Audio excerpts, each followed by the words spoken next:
Bismillahirrahmanirrahim. Assalamualaikum warahmatullahi wabarakatuh. Selamat pagi anak-anakku.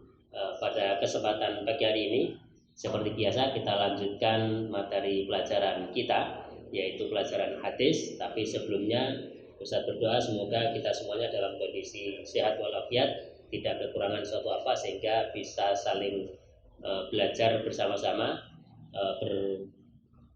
menuntut ilmu bareng-bareng, dan ini nanti akan bawa keberkahan untuk kehidupan kita bersama.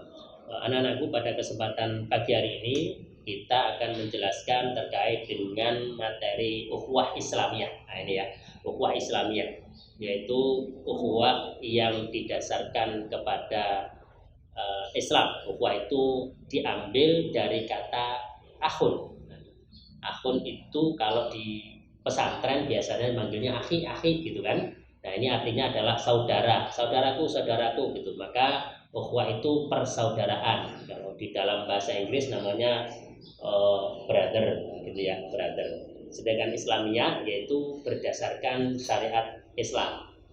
Nah, ini ukhuwah Islamiyah ini tidak hanya sekedar mencakup lingkungan kita saja, tetapi seluruh dunia. Selama dia berdasarkan syariat Islam, maka dia saudara itu.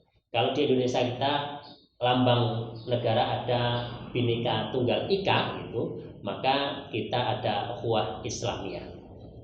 Satu dalil yang kita sampaikan yaitu pertama adalah Ibnu Umar radhiyallahu anhu qala Rasulullah sallallahu alaihi wasallam, al-muslimu akhul muslim. Seorang muslim itu adalah saudara muslim lainnya. La yadhlimuhu, kita tidak diperkenankan mendoliminya. La yadhluhu, tidak boleh menyakitinya. Juga wala yuslimuhu, kita tidak boleh meremehkannya. Nah, ini hadis ini diriwayatkan oleh Bukhari. Al muslimu akhul muslim itu satu muslim dengan muslim yang lainnya bersaudara. Saudaranya karena apa? Karena dua kalimat syahadat, yaitu saat orang mengucapkan dua kalimat syahadat, maka kapanpun, dimanapun, dengan jenis apapun, suku, bangsa, dan yang lainnya, dia merupakan saudara kita. Nah, hadis yang kedua yaitu al-mu'minu lil mu'mini kal bunyan. Satu muslim dengan muslim yang lainnya itu seperti bangunan. Bangunan ya, syuddu ba'duhu ba'dun, satu sama lain saling menguatkan. Contoh adalah bangunan ruangan ini. Ruangan ini terdiri dari beberapa elemen. Ada pasir, ada air, ada bata, ada macam-macam dikumpulkan dari satu menjadi satu bangunan, dan mereka saling melengkapi. Nah, itulah kita. Ukhuwah Islamiyah itu seperti itu. Kalau ada yang sakit satu, maka kita akan merasakan semuanya. Kalau ada yang bahagia satu, maka kita juga akan merasakan bahagia semuanya.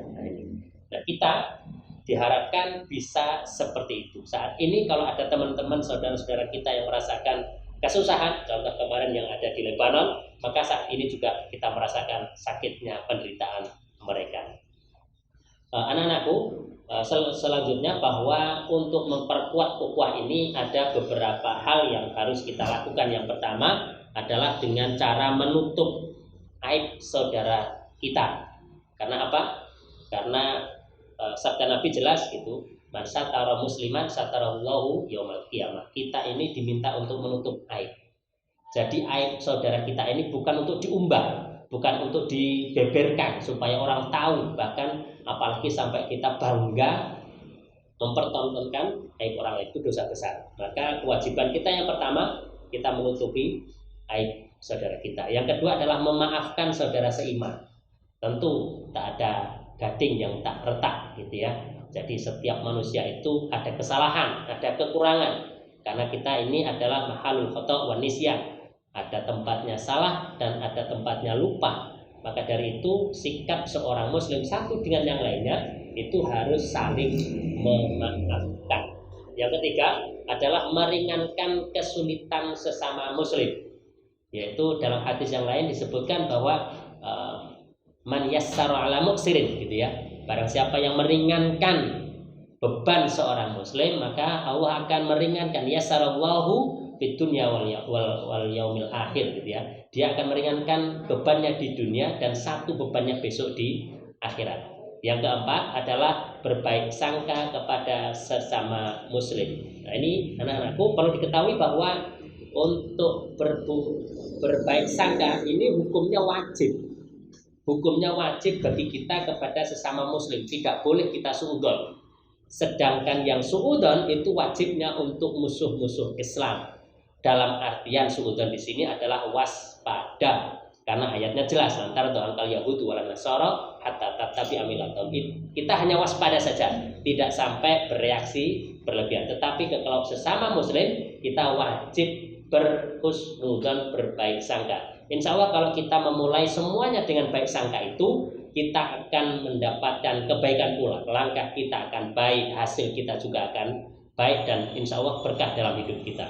Yang terakhir, kita senantiasa mendoakan sesama muslim. Karena apa? Ad-du'a'u silahul mukmin. Doa itu adalah senjata orang beriman, seorang muslim. Karena apa? Tidak ada senjata yang paling utama lebih dari itu.